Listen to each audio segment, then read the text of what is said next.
आप देख रहे हैं न्यूज 9 भारत, रखिए आपको सबसे आगे। नमस्कार, आप देख रहे हैं न्यूज 9 भारत और मैं हूं आपके साथ अशोक चौहान। देश और दुनिया की तमाम खबरों पर आइए डालते हैं एक नजर। आजमगढ़ शहर के हरबंसपुर स्थित प्रतिष्ठित रमा मल्टी स्पेशलिटी हॉस्पिटल एवं ट्रामा सेंटर ने मरीजों के स्वास्थ्य लाभ के लिए अपनी सुविधाओं में इजाफा किया है। इस बार हृदय रोगियों के लिए वरदान साबित होने वाले आकस्मिक रोग विभाग की शुरुआत की गई, जिसका शुभारंभ सदर सांसद धर्मेंद्र यादव द्वारा किया गया।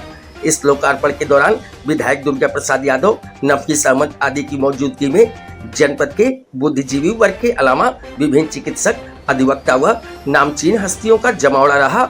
लोकार्पण के दौरान आजमगढ़ के सांसद धर्मेंद्र यादव ने कहा कि वर्तमान परिवेश में जनपद आजमगढ़ को यूं कहें समूचे प्रदेश एवं देश में हृदय रोगियों की संख्या में लगातार इजाफा हुआ है। ऐसे में रमा हॉस्पिटल के निदेशक डॉक्टर अमित सिंह एवं उनकी पूरी टीम द्वारा हृदय रोग विभाग बाईपास सर्जरी स्थापित करके हृदय रोगियों के जीवन की रक्षा करेंगे। ये कार्य किसी इबादत से कम नहीं है।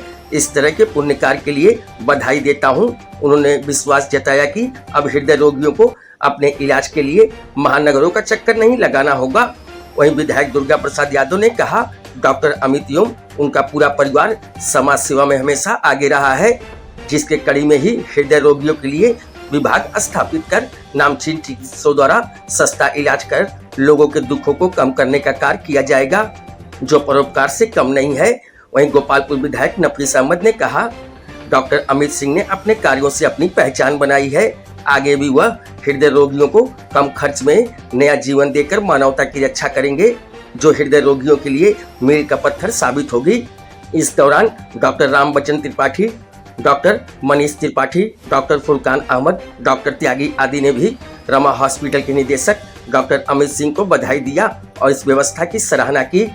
आगंतुकों के प्रति आभार प्रकट करते हुए अंत में रमा हॉस्पिटल के निदेशक डॉक्टर अमित सिंह ने कहा कि हृदय रोगियों के जीवन में अचानक समस्याएं आती हैं, उन्हें उस समय त्वरित उपचार की आवश्यकता होती है। इसको ध्यान में रखते हुए हृदय रोग विभाग बनाया गया है, ताकि हृदय रोगियों के जीवन की सुरक्षा हो सके। इस अवसर पर नामचीन विधिवेता व हॉस्पिटल के संरक्षक advocate Shatrughan Singh, Pramod Singh, Amrit Robin, Avinash Singh, doctor Vinay Chauhan, doctor Anoop Singh Yadav, doctor Raja Ram Yadav, doctor Tahir, doctor Farhan, doctor Taufiq, doctor Pravesh Singh, doctor खुशबू सिंह आदि मौजूद रहे। न्यूज 9 भारत के लिए अमित खरवार की रिपोर्ट।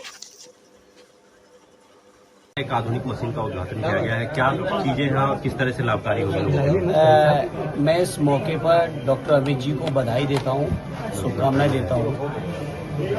जो आज हार्ट के लिए जरूरी चीजें, हालांकि यहाँ कैथलॉब का उद्घाटन भी आदरणीय राष्ट्रीय अध्यक्ष जी ने किया था और आज एक और नई यूनिट उन्होंने लगाई, जो मैं सोचता हूँ और अत्याधुनिक है।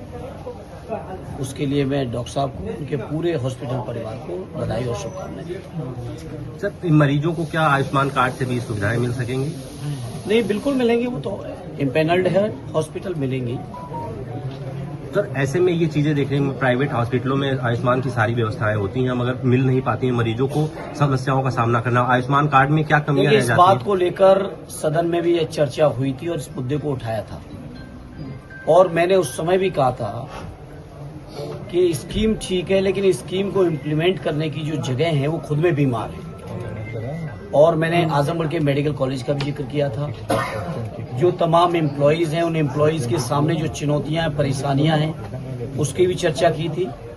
तो हम समाजवादी लोग जहां भी जैसे भी संभव हो सकता है जनता के हितों में अपनी आवाज को उठाते हैं और उठा रहे हैं और उठाएंगे। 15 दिन पहले और 15 दिन बाद की आयुष्मान में बात की जाती है सर, मगर किसी भी हॉस्पिटल में आजमगढ़ में ये सुविधाएं नहीं मिल पाती हैं। निश्चित तौर पे ये स्कीम के क्रियान्वयन की खामी है और इसको पिछले सत्र में भी उठाया था और आने वाले समय में भी फिर से मैं इस मामले को सदन में उठाऊंगा। सर, प्राइवेट स्कूलों में जिस तरीके से बढ़ रहा है, मतलब बुक्स को लेकर काफी महंगी बुक्स हो रही है, इसका भी आपका बुक है सर, इस पे सर कोई ये सरकार को पॉलिसी लानी चाहिए और ये मामला सदन में भी उठाए।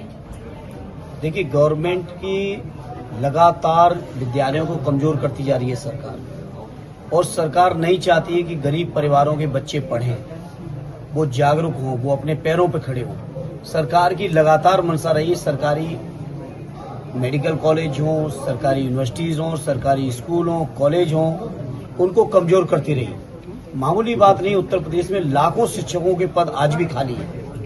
कहीं ना कहीं सरकार की मंशा ये लगती है कि वो नहीं चाहते हैं सरकारी नौकरी, सरकारी पढ़ाई कर पाए बच्चे, और जिसकी वजह से लोग मजबूर होकर प्राइवेट में जा रहे हैं। और प्राइवेट में जब जा रहे हैं तो उनसे मुंह मांगी फीस से लेके तमाम तरीके का जो शोषण हो सकता है वो हो रहा है। हैवी अमाउंट लिया जाता प्राइवेट कॉन्वेंट स्कूल में। बिल्कुल, क्या कर सकते हो, सरकार की मंशा ऐसी बनी हुई है। सर, लैंड जिहाद, फिर रोड जिहाद और फिर लव जिहाद के बाद में आया है शरबत जिहाद। बाबा रामदेव ने कहा है कि ये शरबत जिहाद जो है इसको अलग करना होगा हिंदुओं से, क्या कहना है?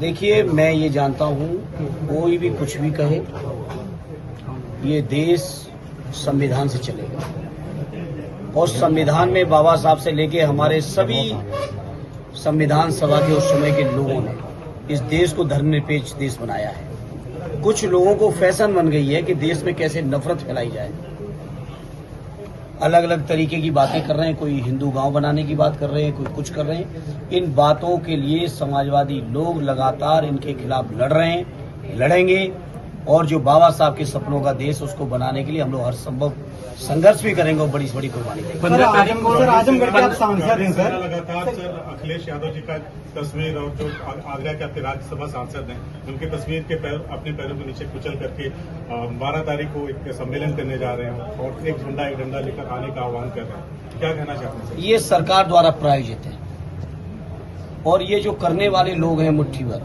अगर इनको इस बात की गलत फहमी है कि इस तरह से आदरणीय अखिलेश यादव जी का अपमान करके वो सोच रहे हैं कि कोई बड़ी सफलता पा रहे हैं, तो उनको इस बात का एहसास होना चाहिए ये अपमान केवल माननीय अखिलेश यादव जी का नहीं है, या ये अपमान केवल रामजीलाल सुमन जी का नहीं है, ये अपमान पूरे पीडीए परिवार का कर रहे हैं। पीडीए परिवार के लोगों को लगातार जलील करने का प्रयास कर रहे हैं और कहीं न कहीं पीडीए परिवार के लोग लोकतांत्रिक तरीके से, जो हमारे लोकतंत्र में मान्यताएं हैं, उन तरीके से उस रास्ते से चलकर इन चीजों का हम लोग जवाब देंगे। तरवा में सर गए थे आप, क्या आज वहाँ का क्या अपडेट रहा? जी, तरवा में गया था मैं, उस चूंकि जब समय घटना के बाद लगातार सत्र था, आज मैं उस परिवार से, सनी के परिवार से जाके मिला, उनके पिता से मिला। उस समय जब मैं गया था मोर्चरी में, तो पिताजी उस समय मुंबई थे और उनकी साफ मान्यता ये है कि ये सुनियोजित हत्या है, ये सुसाइड नहीं हो सकती है।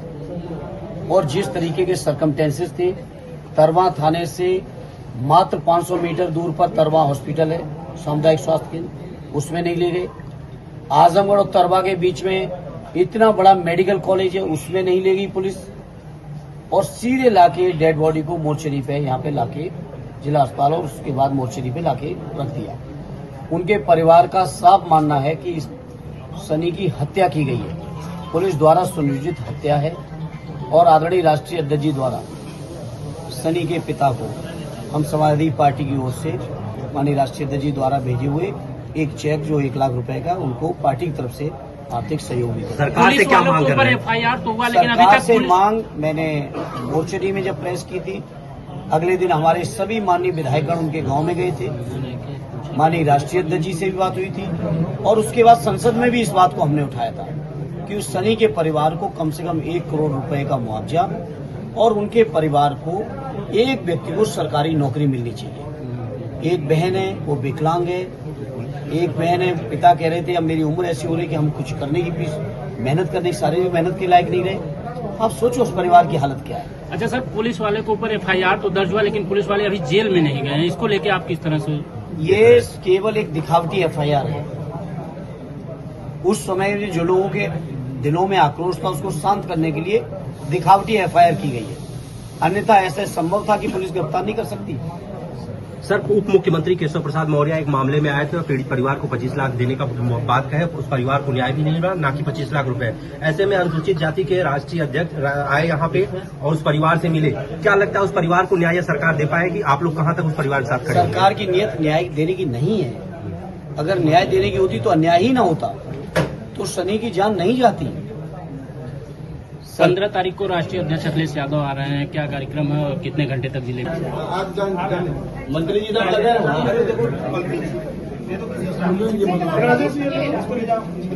भाई मोबाइल एक मिनट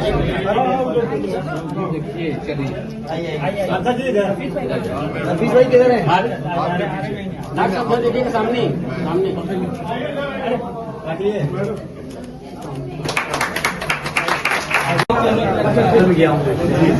मेरा ऑपरेशन क्लास 10 में सीपी रहा है सर को। आपका पिटीशन है कई बार सर। डॉक्टर कुलदीप, हाँ सर सदर सबको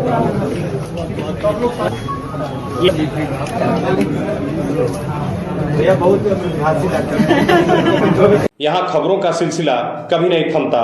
सिर्फ और सिर्फ बने रहिए न्यूज़ 9 भारत पर। अब चाहूंगा इजाजत, नमस्कार।